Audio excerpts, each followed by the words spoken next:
জান্নাতের মধ্যে একটা গেট, একটা দরওয়াজার নাম হলো রাইয়ান। বলেন সুবহানাল্লাহ।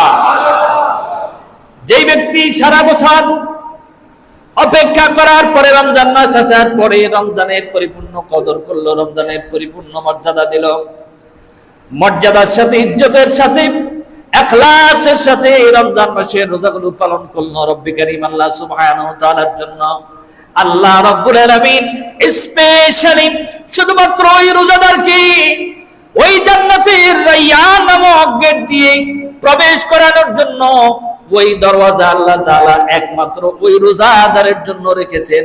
ওই দরওয়াজা দিয়ে শুধুমাত্র ওই রোজাদাররা প্রবেশ করবে। বলেন সুবহানাল্লাহ। অন্য কেউ ওই দরজা দিয়ে প্রবেশ করতে পারবে না, শুধুমাত্র কেবলমাত্র রোজাদার ব্যক্তিরা ওই গেট দিয়ে জান্নাতে প্রবেশ করবে। বলেন না সুবহানাল্লাহ।